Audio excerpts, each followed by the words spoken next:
Morning. So great to hear that chorus of good morning back. I'm Pastor Jared, and it's my honor to be speaking with you today. We're continuing our series, Forgiven. And so we're a couple weeks into it. We've had a few different topics. Right, Pastor started with grace, and then last week he covered sexuality and covered a few different topics with that. And then this week I'm going to be talking about religion or relationship, and kind of the difference between them. But I think we kind of get the idea, at least, we can picture the difference between religion and relationship. So we're kind of diving in a little bit to some ways that we can kind of get off the path of relationship and kind of get stuck in the rut of religion. And then how do we get off of that and get back from there? So I'm going to start us off. We're going to, by reading in Luke chapter 10, verse 38, and it's the story of Jesus visiting Mary and Martha. It should be a pretty familiar story. So at 38 it says, "Now as they went on their way, Jesus entered a village, and a woman named Martha welcomed him into her house. And she had a sister called Mary, who sat at the Lord's feet and listened to his teaching. But Martha was distracted with much serving and went up to him and said, 'Lord, do you not care that my sister has left me to serve alone? Tell her then to help me.' But the Lord answered her, 'Martha, Martha, you are anxious and troubled about many things, but one thing is necessary. Mary has chosen the good portion, which will not be taken away from her.'" Now, we all know that story, and it's funny because I kind of think I kind of feel bad for Martha, because it's I don't know, maybe she was this way all the time. Maybe she was super high strung, and she was always worried. And we need detailed people like that. Thank God for detailed people like that. I'm not that kind of person, and they keep things going. But sometimes I wonder if she was just having a really bad day, and it got recorded for all of eternity. So I don't know. That would be unfortunate for her. But we see her sister Mary, who, again, I read between the lines, and I see that Mary is also a hard worker. It's not oh, wow, Mary, she's lazy. She just wants to sit around and be with the speakers and stuff all the time. I envision that Mary was probably just as hard of a worker as Martha, but she knew when to stop and transition into worship. Or in this case, sit at the feet of Jesus and spend time with Jesus. And that's a key thing there, right? Because we need to know, when is it that time to switch? And when is it the time to get up and work and serve and this stuff? And when is it the time to flow in that relationship? And much like a relationship, that transition, when you know someone well, it's pretty easy, right? If you have a coworker you're good friends with, let's say it's a boss, and you have a good relationship with your boss, and you guys go out to job sites and work, and you get to know them, and you can kind of learn, okay, hey, we're working, and then I know when to kind of transition. We're driving to the next site. We can kind of hang out. We can talk about family. We talk about the last night's game, whatever it is, and then how to transition right back into it's the job, right? But sometimes we can get stuck. And so just like in our relationship with Christ, we're doing good works. We're doing good things. And then we can kind of find ourselves kind of stuck over here okay, I've been doing all these things, but I kind of feel far from Christ now. And so we're going to talk about a few different ways of those detours and how we get off on that. So the first one, which Martha would definitely relate to, is, we kind of start to really put an emphasis on what we do, and it kind of becomes our self-worth.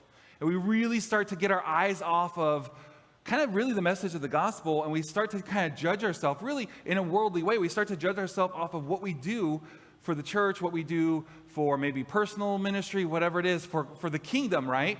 And we start to identify with our works.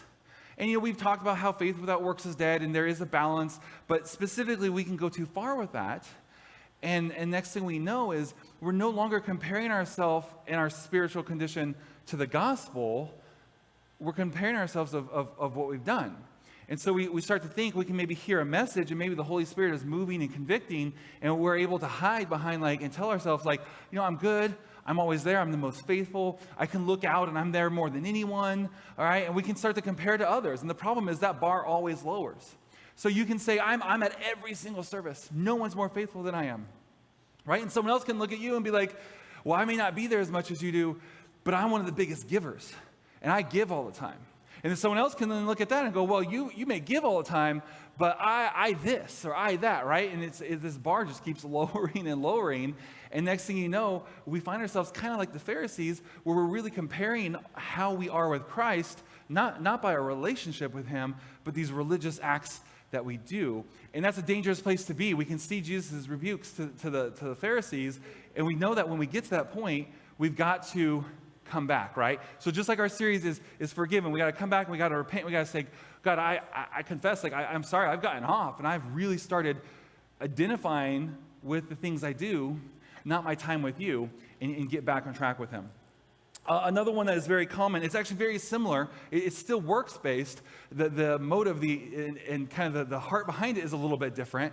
We'll find ourselves doing things, and it's almost like a shield, right? So I'm a video guy, and there's this quote. I don't know who came up with it, and it's called that cameras make you brave, right? So if you're doing something like, if there's a cameraman, and you want to record something, you'll put yourself in situations you never would normally. And I can attest to this. Like, I've been in like situations where normally I'd be like, no, I'm not stupid. That's not safe. But then it's like, oh, we're going to get in on camera. I'm there.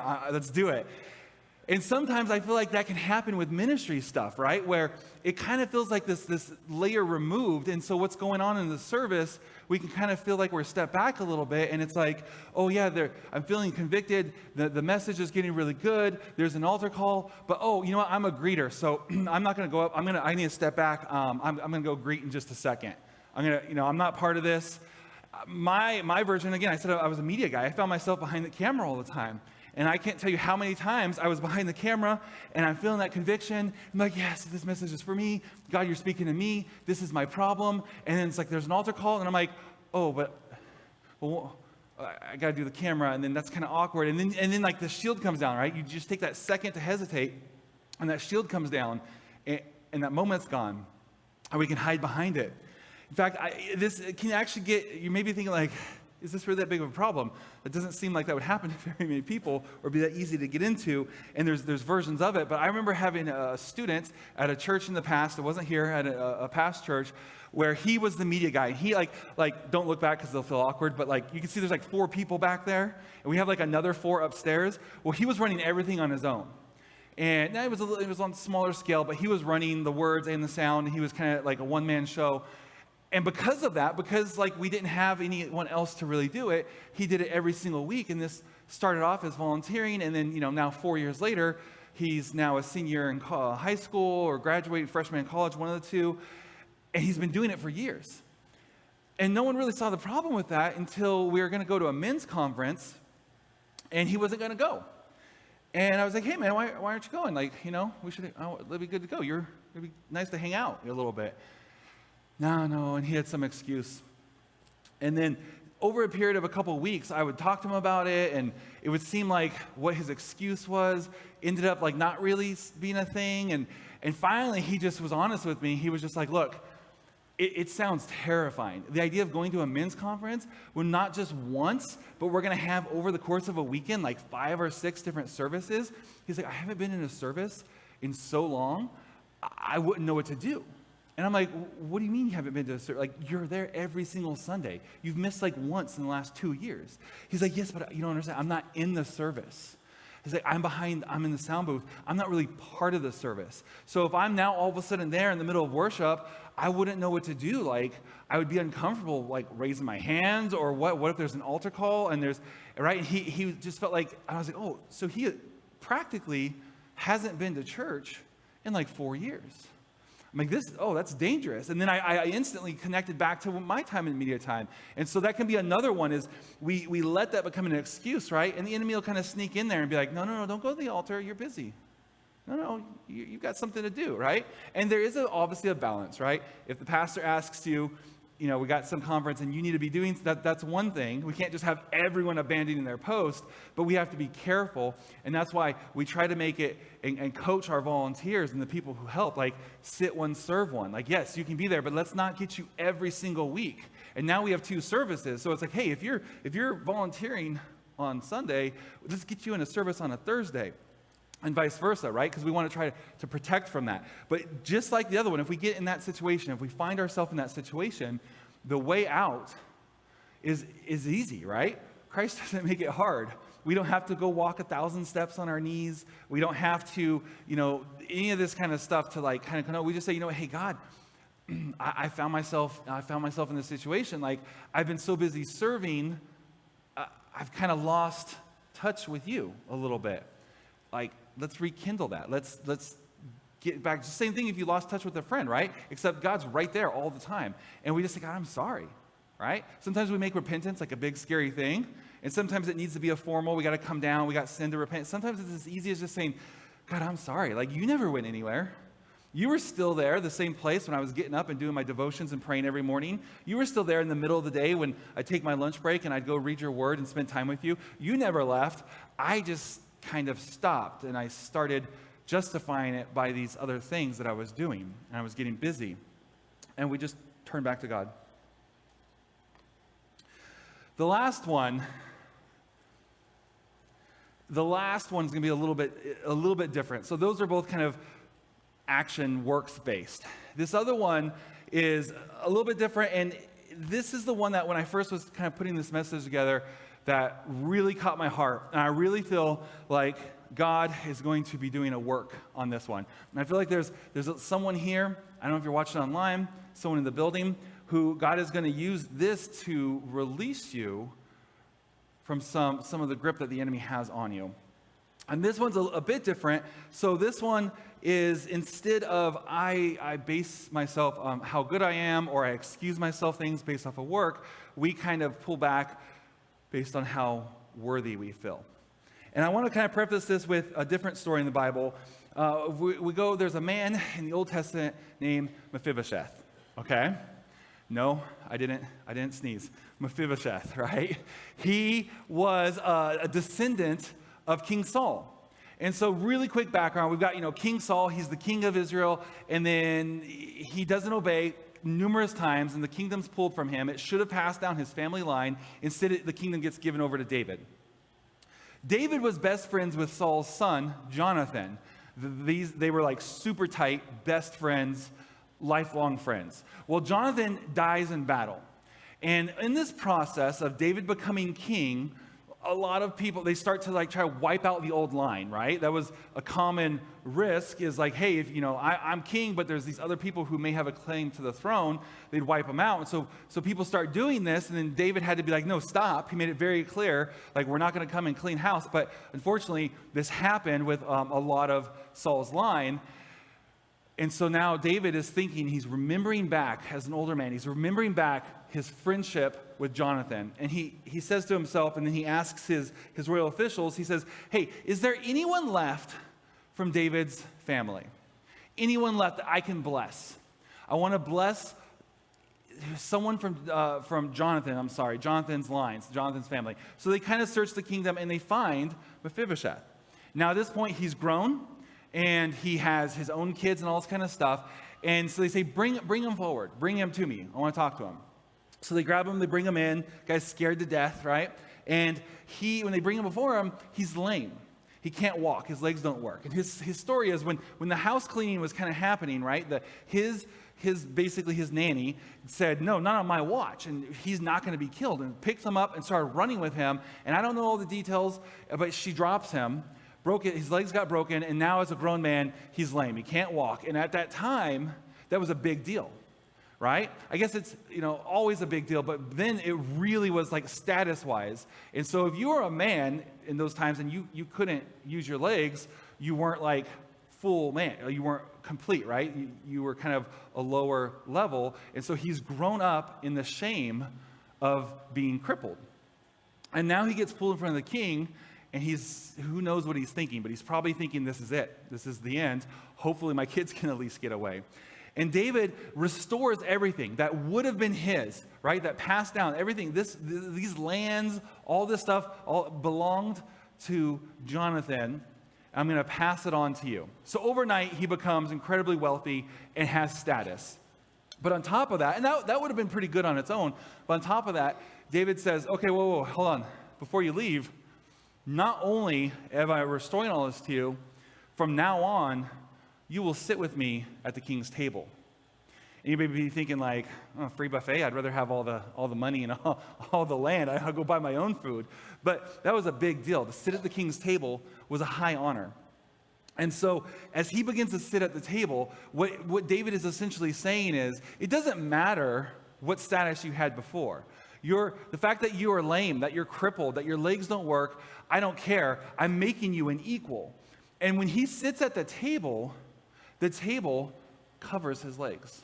So now he's at the king's table, and everything that he's identified with, everything that over the years he said, I'm not good enough, I could have been this, but life gave me these other situations, these other circumstances, and now this is all I am, and I just have to just kind of be thankful that I'm even alive, because I very likely could have been, and maybe you could even say should have been killed back in that day. So I have kids, I have family.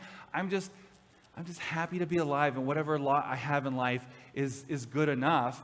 Now he finds himself equal with everyone else around this table, equal with the king. They're sitting there. His shame is covered, looking everyone else in the eye, eating the same food at the same table as everyone else, who just a day before were so far above him. And as I kind of go through this story, I realize like this idea of Mephibosheth and what he's thinking in his kind of mental headspace, this is where a lot of believers can get. The enemy begins to pick out things from your life and begins to say, look, this happened to you, right? Your version of being dropped and being lame as a kid. You never passed high school. You flunked out, you got kicked out. This happened. You got fired from this job. You were supposed to get this promotion. You've been divorced. You've had this medical problem. Whatever it may be, you're not smart enough, you're not good enough. And so we begin to, like Mephibosheth, think that we are lower. And this is the enemy's plan, is he's trying to get us to be lower ourselves so that way we're not as effective for the kingdom. And so his plan is to get us to be like, coming in just as lowly, it's just like, as I'm here, I have a seat, and that's good enough. So he looks at it, right, the enemy, he looks at it and goes, okay, it's not feasible for me to be able to take, let's just say John, right? Let's pick the name John. It's going to be too hard and take up too many resources from the kingdom of darkness to try to get John to get his soul, to try to put things in his life, to try to get him to walk away from his faith and try to get him to end up in hell for all of eternity. That's going to take up too much effort. It's not worth it. But what we can do, and we will put resources towards, is if we can beat him down so much, and if John just thinks that he's just small and pathetic, and he's just so lucky to even be allowed to be in the kingdom of God, he won't ever try to do anything big. And so when God begins to speak to him and tell him, and this is for all of us, right? When God speaks to us and tells us, hey, and puts dreams in our heart, you're going to go off and do this. I want to call you, you're going to reach these people. We think, well, not me. I'm just thankful. I'm going to get to heaven. Anyone grow up with the song, When We All Get to Heaven? Right? So, great song, but if we're not careful, we can kind of get this theology of like, well, earth, we're here and it's bad and there's not much we can do and we're just going to kind of try to get by and just kind of be humble, and we'll use the wrong version of humble. We're just going to be humble and kind of just be small, make ourselves small, and then one day we're going to get to heaven and then things are going to be great. One day we'll get to heaven, then we'll be in glory and excellence, and everything's going to be restored. But Christ is saying, like, I have a work for you to do here. And it doesn't matter who you are, right? You may be thinking, well, I'm not a pastor, I'm not a missionary. It takes a lot more than that. That'd be like saying, like, oh, we only need a head and feet for a body. No, we need all the parts. Visible, hidden, covered. Like, there's parts of your body that you don't even know exist, but you would drop dead right now if you didn't have them.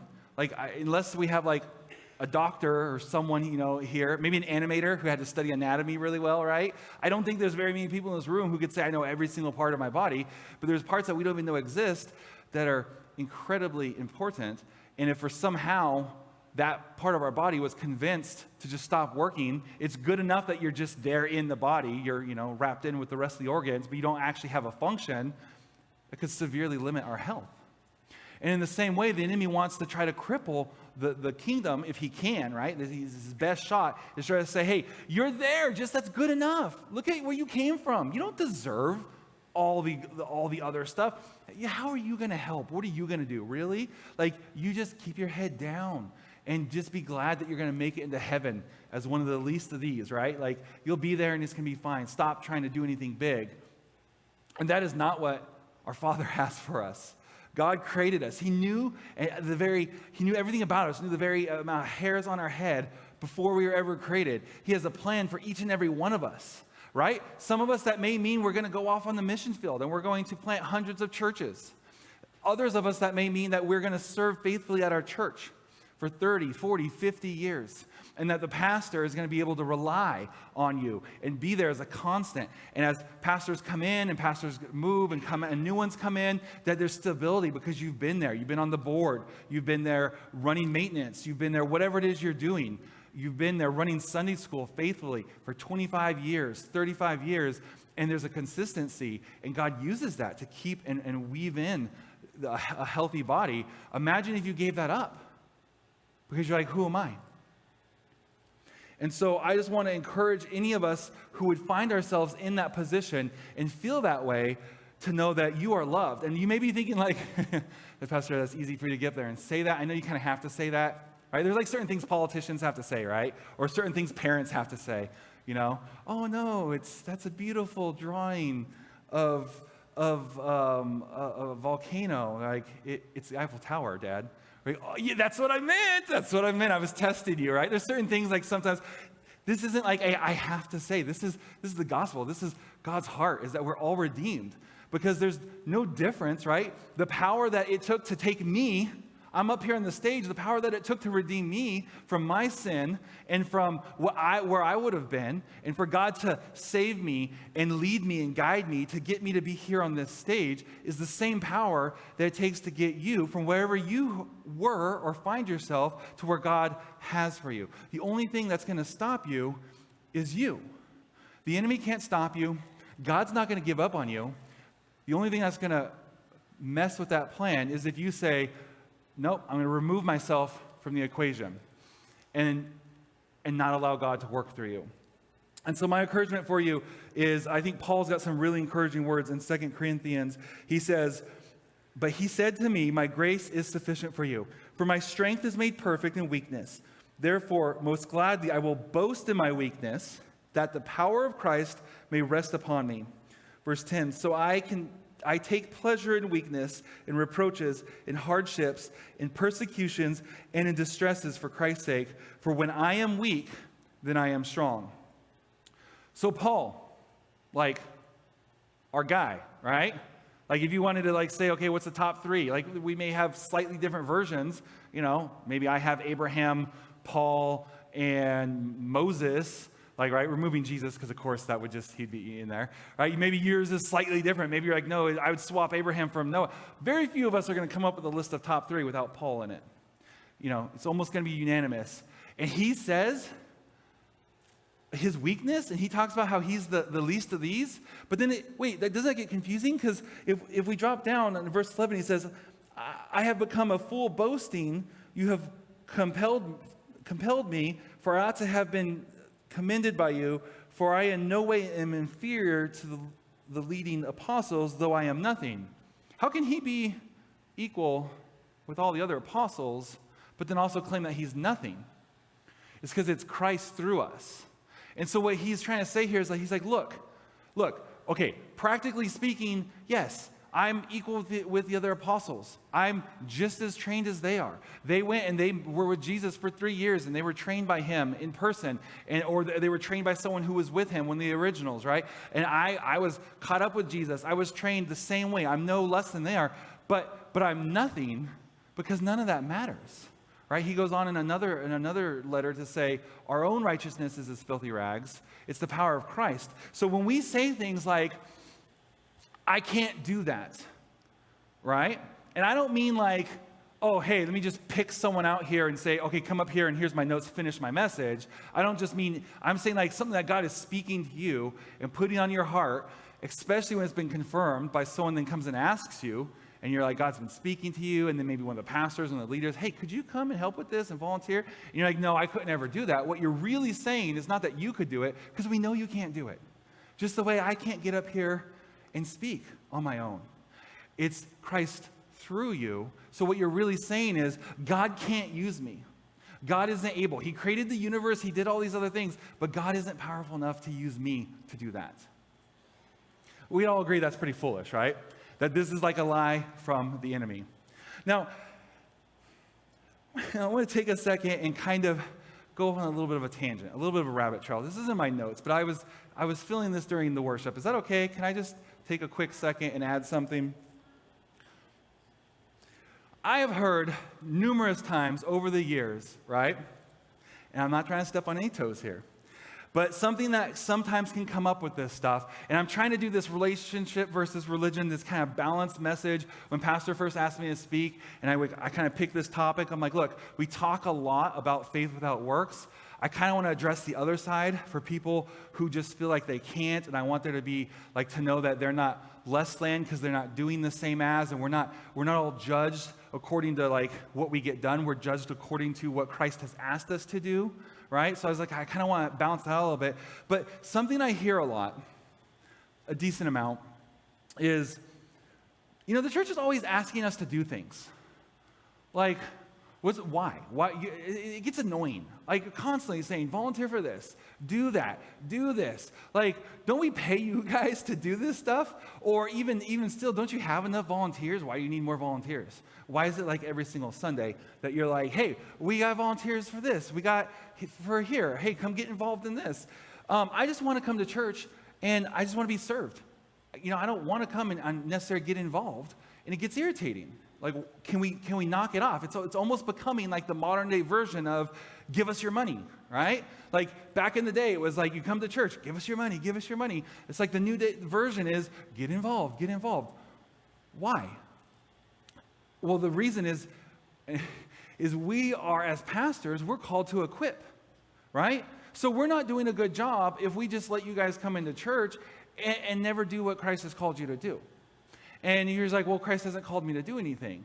Well, there's kind of a whole book here that would disagree with that. And what it is, it may be, you may be saying, well, I'm just a single mother. I'm not called to do any kind of ministry. And I would say, you're wrong. You have one of the most important ministries of all. You have your children to raise up. You have your own kids that you need to be the example of Christ, and you need to raise them, and that is your ministry, and you need to treat it like a ministry. And you may be thinking like, well, I'm a plumber, and I have a company. I got 13 employees. I don't have a lot of time at the end of the day to come and set up chairs at the church. Our end goal isn't to get free labor from you. Our end goal is to get you plugged into the kingdom. There are ways to serve in the church, but that's not the only way. There are ways to serve. Maybe you have your 13 employees and you're able to lead and guide them towards Christ. You're able to be that example. You have a staunch atheist that you hire, and because of the way you treat them as a boss and how kind and how fair you are, and when there's a disagreement, rather than winning because you're the boss, you're able to say, you know what, I'd rather just pay you that extra 50 that we're kind of, because you know what, I don't want you to have any hard feelings. So here, let me just go ahead and take care of this. Let me just bless you. Either way, I'm not trying to say you're wrong. I'm not trying to say I'm right. Let me just bless you with this. God bless you. I'm praying for you and your family, right? And they see the way we act, and it begins to reach people. And so, yes, the easiest way is to get involved here, is to come up and say, Pastor Jared, how can I get involved? Pastor Susie, how can I get involved? But that's not the only way, because what happens if that's what we all do? Now we're all just serving ourselves. We're not serving our community. So part of it is the reason we ask you to get involved is because that's part of what we're supposed to do. It's part of, we're supposed to equip you. There's a whole blessing to it. We don't want to rob you. Same with the money thing. Like, we don't want to rob you of that blessing as you get involved and God begins to bless you and begins to minister to you. And you've been praying and you've been having maybe something going on, some emotional something in your life you've been dealing with for years. As you sit in the back and you begin to get involved, you get around other believers, and God begins to bless you, and you get delivered from that, and you now have this group of friends that you get together with once a week, and you serve, or you do a Bible study together, and you're like, for 13 years I've been trying to overcome this issue. I'm with these guys for 3 weeks, and boom, it's taken care of, right? There's a blessing, and it would be wrong for us to rob you by trying to do everything on our own. And then again, I want to make that important distinction. We're not just trying to get you to come in and get free labor. Some of the times when we're talking about getting you involved in ministry doesn't mean even serving our local church. Maybe that means that you've got a neighbor that needs help. Maybe you have a shut-in neighbor who you can offer to take groceries to and offer to pray for and open it up. Maybe that means any number of things. Maybe you say, you know what? At work, I'm going to be that guy. You know, we go in the Old Testament, we talk about, you know, the 3 Hebrew boys and Daniel and how they worked harder than everyone else, and God blessed that, and God gave them wisdom, and that was a testimony. I'm going to be that at work. My boss hates God and hates the church and hates Christians, and because of it, hates me. I'm going to be his best worker to where he has to take a second look at that. When he says, what happened? Why are you so different? I can say, well, I really got a hold of what this message is saying, and it caused me to live differently. And I realized I'm not working for you. Like, I was mad before and I was bitter, but I'm not working for you. I'm working for my Lord under you. And so I want to work as hard for him. And they're like, wow, you really believe this, huh? And then when something bad in their life happens, they then come to you to be able to be prayed for. And it begins to change our lives, right? So, again, that was off a little bit. I wasn't planning to get into that. But this idea of a balanced body where we're all involved. And again, that doesn't mean show up on Saturday morning and pull the church's weeds. But what are you? What is God calling you? So at one day, when you get into heaven, it's not a matter of, well, what did I do compared to what Tara did? Or what Tara did compared to what I did? But what did Pastor Jared do compared to what Pastor Jared was called to do? That's the only thing I'll be judged on. What did I do compared to what God called me to do? What did you do based on what God called you to do? So as the worship team comes back up, we're going to sing another song. The altars are open. And no matter what of these categories you find yourself in, if you find yourself off a little bit, right? Our whole point is we want to be centered on Christ. And so whether it be you're identifying yourself and thinking better of yourself because of works, or maybe you found yourself hiding behind your works and not really having that relationship, or holding back because it's like, I'm not worthy to really get involved or even have that closer relationship with God. I'm just glad to make it to heaven one day. Heavenly Father is here today, and all we have to do is reach out. And if we need forgiveness, we'll be forgiven. If we need restoration, we can be restored. If we need a boldness and we need to be set free and have those chains, those lies of the enemy broken off of us, he's here to do that as well. So I encourage you not to just say, oh, it's one more song. We'll just stand here and kind of, do our thing for one more song and then we're going to leave. This is one more opportunity with our Father here to come and spend time with him. So I'm going to ask you to stand, and as they begin to play, let's really take advantage of this. Whether you come to the altar or not, let's treat this as an altar service, an altar time to be able to connect with God and say, God, I'm feeling that conviction. I don't want to be religious. I want to have that relationship with you. And as he begins to speak to you, I encourage you to move and do whatever it is he's asking you to do.